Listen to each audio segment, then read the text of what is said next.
Let me show you two new methods to remove blemishes in Photoshop. With the first method, start by right-clicking on the layer and converting it into a smart object to work non-destructively. Then, you can go into Filter and choose Camera Raw Filter. From here, go into the Remove tool. Then scroll down to the bottom to the brand new Blemishes option.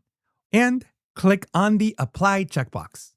Photoshop will analyze your image and it will automatically remove all blemishes.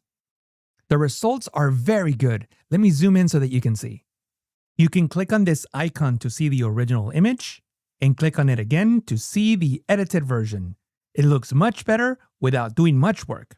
This tool gives you several options, like the Refine button, which allows you to either restore original pixels or remove additional blemishes. This works as you would expect. With the Restore option enabled, you can simply brush over an area to restore pixels, and to remove additional blemishes, click the Remove button and brush away.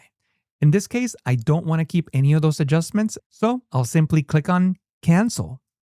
Then you have two sliders, the Amount slider and Fade.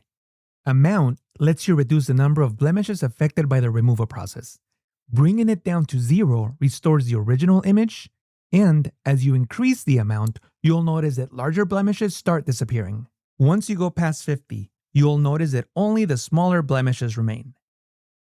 And of course, 100 means that all blemishes are removed. Then we have the Fade option, which is unrelated to the blemishes we removed.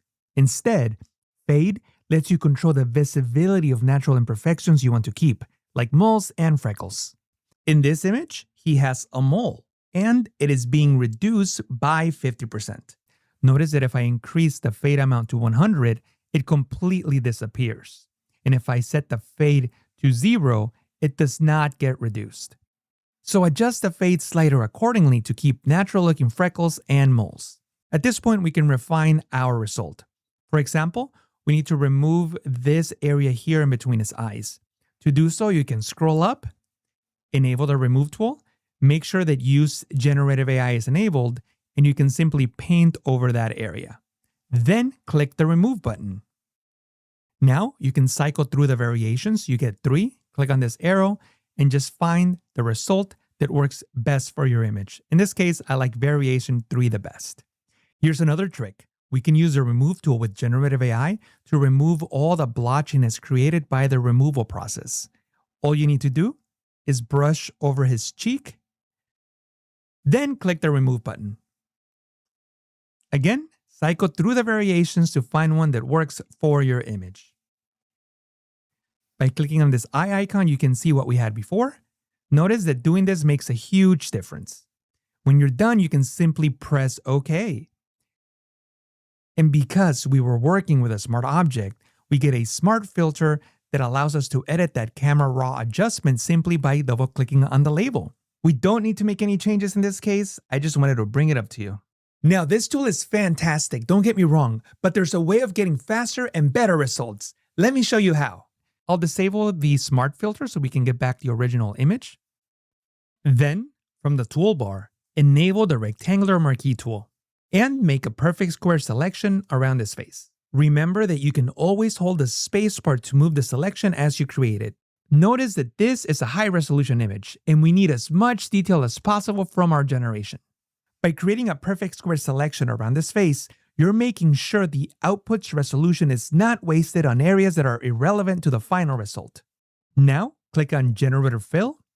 Then from the drop-down, go into the Partner Model tab and choose the latest Gemini model. When you create a square selection with this partner model, it will most likely give you a result that aligns better with the background. Now, I'll simply give it a command. Remove blemishes. Then I'll generate. In this case, we got a fantastic result right off the bat. If you don't, you can generate one or a few more times to get something that works. But notice the result, it is incredible. It removed all of the blemishes without any of the blotchiness the Camera Raw filter gave us. I'm Jesus Ramirez. If you learned something new, like and subscribe.